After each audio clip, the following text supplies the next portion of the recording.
অন্যের দ্বারা দুঃখ কষ্ট সামলাবে কিভাবে, বা কেউ কষ্ট দিলে তার সাথে কি করবে। খুব সুন্দর একটা টপিক। দেখো বন্ধু, আমি মনে করি দুঃখ কষ্ট ছাড়া জীবন কিন্তু হয় না। এই পৃথিবীর প্রত্যেকটি মানুষ কিন্তু কারোর না কারোর দ্বারা কষ্ট পায়। তাই শুধুমাত্র তুমি যে কারোর দ্বারা কষ্ট পাও এমনটা কিন্তু একেবারেই নয়, বুঝলে? তো তিনটি জিনিস কিন্তু আমাদেরকে খুব কষ্ট দেয়। এক হচ্ছে আমাদের শরীর, জ্বর জ্বালা রোগ ব্যাধি এগুলো থাকবেই। আমাদের শরীর আমাদেরকে খুব কষ্ট দেয় তো। দুই হচ্ছে এই প্রাকৃতিক দুর্যোগ আমাদেরকে অনেকটা কষ্ট দেয়। ঝড় ঝাপটা বন্যা তুফান এগুলোর ফলে কিন্তু মানুষের অনেক ক্ষতি হয়, ভালো হয় আবার অনেকটা ক্ষতিগ্রস্ত হয়ে পড়ি আমরা। তিন হচ্ছে আমরা মানুষ হয়েও মানুষের দ্বারা কষ্ট পাই। তো এই যে অন্যের দ্বারা আমরা যখন কষ্ট পাবো তখন তাদের সাথে কি করব, এটা কিন্তু জানা খুব দরকার।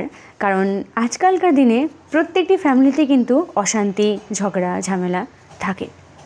তো দেখো, সহ্য ক্ষমতা নিজের মধ্যে বৃদ্ধি করতে হবে। কথা আছে সয় যে রয়েছে, এটা ভুলে গেলে চলবে না। তো তোমার মধ্যে বা আমাদের মধ্যে যদি সহ্য ক্ষমতা না থাকে তাহলে আমরা পৃথিবীর কোনো স্থানে গিয়ে কারোর সাথেই হ্যাপি থাকতে পারবো না, আমরা কখনোই হ্যাপি হতে পারবো না। তাই সহ্য ক্ষমতা বাড়াতে হবে, একটুতেই রিয়্যাক্ট করার অভ্যাসটা ত্যাগ করতে হবে। আমরা যদি অল্পতেই কারোর কথায় রিয়্যাক্ট করতে শুরু করি তাহলে আমরা মনে করব সর্বক্ষণ আমাকে এ জ্বালায় ও জ্বালায়, এ বিরক্ত করে। এই আবভাবগুলো আমাদের মধ্যে তৈরি হবে, যেটা একেবারেই ঠিক কথা নয়। কারণ তোমার লাইফে বিরক্ত করার মতন, তোমাকে খোঁচা দেওয়ার মতন অনেকেই থাকবে, এটা মেনে নিতে হবে। তাই সহ্য ক্ষমতা বৃদ্ধি করতে হবে। এইভাবে কিছু মানুষকে এড়িয়ে চলতে হবে যে ওদের স্বভাবটাই ওরকম, ওরা করুক, ওরা ওরকমই, ওদেরকে পাত্তা দেব না। এবার তোমরা হয়তো বলবে দিদি ভাই, তাহলে যদি কেউ অত্যাধিক মাত্রায় আমাকে বিরক্ত করে, জ্বালাতন করে, অত্যাচার করে, তখনও কি আমি চুপ করে থাকবো, সহ্য ক্ষমতা নিয়ে তাদেরকে এড়িয়ে চলবো? সেটা তো হয় না, একেবারেই হয় না। কারণ সব কিছুটার একটা সীমা থাকে, সেই সীমা যখন অতিক্রম করে তখন কিন্তু খুব খারাপ হয় এবং তোমার জন্য সেটা খারাপ হবে। তুমি তখনও চুপ করে বসে থাকবে, আমি তো ভালো, আমার তো সহ্য আছে, থাক যা ইচ্ছা করুক। না, সেটা করলে হবে না। কারণ আচার্য চাণক্যের নীতিতে বলাই রয়েছে যে পরিস্থিতি অনুযায়ী কঠোর হতে হবে। তোমাকে সহ্য ক্ষমতা বৃদ্ধি করতে হবে মানে এই না যে কেউ তোমার সাথে যা ইচ্ছা করে গেলেও তুমি তখনও চুপ করে থাকবে।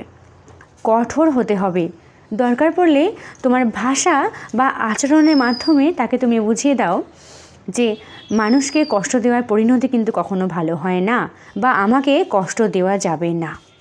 দেখো, কিছু কিছু সময় কঠোর না হতে পারলে নিজের সর্বনাশ কিন্তু তুমি নিজে ডেকে আনবে। তাই কঠোর হতে হবে, যেমন ফোঁস করে ওঠা আর কি। মানে সর্বদা তুমি চুপ থাকবে সেটা তো হয় না। যখন দেখবে অত্যাধিক মাত্রায় কেউ তোমাকে বিরক্ত করছে তখন একটু ফোঁস করে ওঠো, যাতে করে সেও একটু ভয়ভীত হয় এবং তোমার উপর বারংবার অত্যাচার না করে। তাকে একটু সাবধান করে দাও। তো এই জিনিসগুলো নিজের মধ্যে তৈরি করতে হবে, এবং কিভাবে হবে এটা তোমাকেই বুঝতে হবে। অন্য কেউ শিখিয়ে পড়িয়ে দিলে কিন্তু চলবে না।